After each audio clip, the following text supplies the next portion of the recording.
Breaking news చూస్తున్నాం. సోమవారం gates foundation వ్యవస్థాపకుడు బిల్ గేట్స్ ఆయన ప్రతినిధి బృంద సభ్యులు ఆంధ్రప్రదేశ్లో పర్యటించనున్నారు. CM Chandrababu, deputy CM Pawan Kalyan, IT శాఖ మంత్రి నారా లోకేష్ తో బిల్ గేట్స్ సమావేశం కానున్నారు. గేట్స్ ఫౌండేషన్ సహకారంతో విద్య, వైద్యం, వ్యవసాయ రంగాల్లో రాష్ట్ర ప్రభుత్వం చేపట్టిన ప్రాజెక్టులను మరింత విస్తరించే అంశంపై చర్చించనున్నారు. 16వ తేదీ ఉదయం 10 గంటలకు బిల్ గేట్స్ రాష్ట్ర సచివాలయానికి రానున్నారు.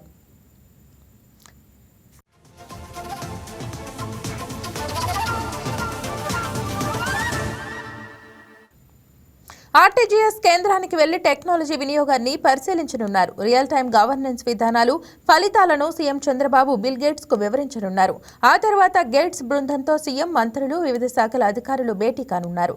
స్వర్ణాంధ్ర విజన్ 2047 లక్ష్యాలు, ప్రజారోగ్యం, వ్యవసాయం, విద్య తదితర రంగాల్లో చేపట్టిన సంస్కరణలపై సీఎం చంద్రబాబు ప్రజెంటేషన్ ఇవ్వనున్నారు.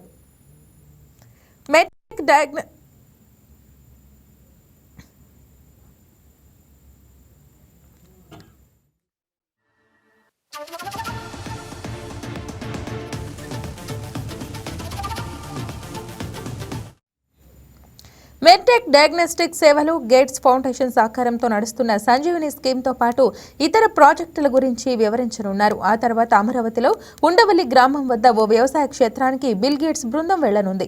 వ్యవసాయ క్షేత్రంలో డ్రోన్లు, ఏఐ టెక్నాలజీ సహకారంతో చేపట్టే సాగు విధానాన్ని బిల్ గేట్స్ పరిశీలించనున్నారు. బిల్ గేట్స్ రాకపై సీఎం చంద్రబాబు స్పందించారు. ఎల్లుండి అమరావతికి బిల్ గేట్స్ వస్తున్నారని తెలిపారు. ఆయన్ని 3 సార్లు ఏపీకి తీసుకొచ్చిన ఘనత తనదేనని అన్నారు. తొలిసారి హైటెక్ సిటీ, రెండోసారి విశాఖ అగ్రిటెక్ కోసం వచ్చినట్లు గుర్తు చేశారు. ఇప్పుడు సంజీవని పథకం కోసం వస్తున్నట్లు స్పష్టం చేశారు.